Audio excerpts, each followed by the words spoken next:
बहुत सारे मतलब परेशानी आई होगी, कैसे पढ़ना है, क्या करना है, कभी फ्रस्ट्रेट भी हो जाता होगा।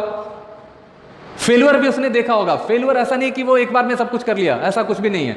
उसने देखा, उसने सब कुछ देखा, उसने अप एंड डाउन देखे अपने जिंदगी में। उस जर्नी में, जिस जर्नी में उसने अपने तैयारी को रखा था, किया था, उसने अप एंड डाउन देखा और करने के बाद वो सफल होता है।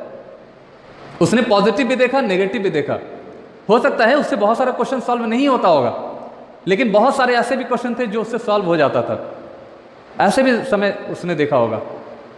उसके पास भी इलेक्ट्रॉनिक गैजेट था, उसने उस इलेक्ट्रॉनिक गैजेट को, मोबाइल को उतना इस्तेमाल नहीं किया, उसने सिर्फ जरूरत से इस्तेमाल किया था। सिर्फ उसको जरूरत था तभी उसने उस मोबाइल को इस्तेमाल किया, वरना वो इस्तेमाल नहीं किया।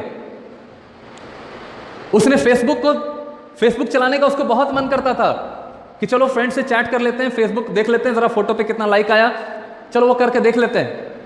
लेकिन उसने अपने दिमाग को फीडअप करके रखा था, अपने बिहेवियर को ऐसा चेंज कर लिया था उसने कि उसके फेसबुक पे उसका ध्यान भी नहीं जाता।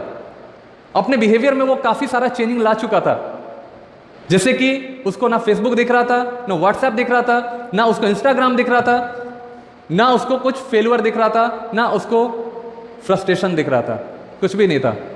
और तब जाके वो एंट्रेंस को क्वालिफाई किया। तो 4 साल होने के बाद उस बंदे को ये चीज समझ में आता है। तो हम क्यों ना, हम इंटर में, हम जब 11th में होते हैं, 12th में होते हैं, ये सब चीज हम वहीं क्यों अचीव नहीं कर पाते, क्यों नहीं वहां पे कर लेते हैं? ये सब चीज सोचना पड़ेगा। अगर हम यहीं से, अगर हम अपने 2 साल को ही पढ़ना, तो ऐसे भी है, पढ़ना तो आपको हमेशा है, अभी भी पढ़ना है। जब आपका एग्जाम नहीं होगा, जब आपका मान लो एंट्रेंस नहीं हुआ, तो भी आप आगे तैयारी करेंगे, पढ़ना तो वहां भी पड़ेगा। तो हम क्यों नहीं, हम इस 11th और 12th में हम मेहनत अच्छे से कर लें और अपने टारगेट को हम इसी समय अचीव कर लें? क्यों नहीं ऐसा कर सकते हैं? बिल्कुल कर सकते हैं। हम अपने दिमाग को, हम अपने शक्ति को, हम अपने आप को ऐसे डेवलप करें, ऐसे अपने बिहेवियर को बनाएं, अपने चेंज करें अपने बिहेवियर को, जिससे कि हमारा एग्जाम बहुत इजी लगने लगे और हम एंट्रेंस को क्वालिफाई कर लें। हम कर सकते हैं। You can do it. बहुत अच्छे से आप कर सकते हो। ठीक है, तो हमें ऐसे लोगों के संगति में रहना है। मैं लास्टली मैं आपको एक बात बताना चाहूँगा कि आप जिस भी चीज़ की तैयारी करना चाहते हैं, चाहे आप किसी भी फील्ड की तैयारी करना चाहते हैं, ठीक है, उस फील्ड के लोगों से आप बात करिए, उस फील्ड के लोगों से आप मिलिए। आपके कोचिंग्स में सेमिनार होता है, आपके कोचिंग में ऐसे ऐसे लोग जो अचीवमेंट कर चुके हैं, जो एंट्रेंस को अच्छे से निकाल चुका है, जो टॉप रैंकर्स हैं, उनसे आपकी मुलाकात हो, बहुत अच्छी बात है। उनसे आप बात कीजिए, उनके फेलियर को, उनके सक्सेस को जानिए, उनके सक्सेस को फील कीजिए, उनके एसेंस को लीजिए, और तब देखिए कि आपके जीवन में भी ऐसी ऐसी चीज़ें आनी शुरू हो जाएंगी। आप भी कामयाब होना शुरू हो जाएंगे।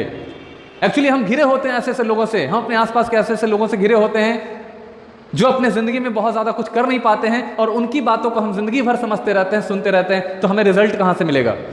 ऐसे भी सक्सेस रेशियो 2 से 5% ही है, ऐसे भी सक्सेस रेशियो बहुत ही कम है, मिलते कम लोग हैं, सक्सेस वाले लोग बहुत ही कम मिलते हैं जो सक्सेसफुल हो चुके हैं। ऐसे ऐसे प्रोग्राम्स में जाइए, ऐसे सेमिनार्स में जाइए जहाँ पे सफल लोग आपको गाइड करने के लिए तैयार हो।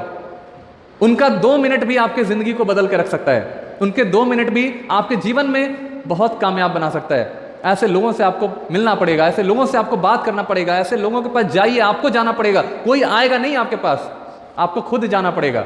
आप जाके मिलिए, बात करिए, सीखिए, देखिए कैसे वो कामयाब हुए हैं, कैसे वो आगे बढ़े हैं। ऐसे लोगों के पास आपको जाना पड़ेगा।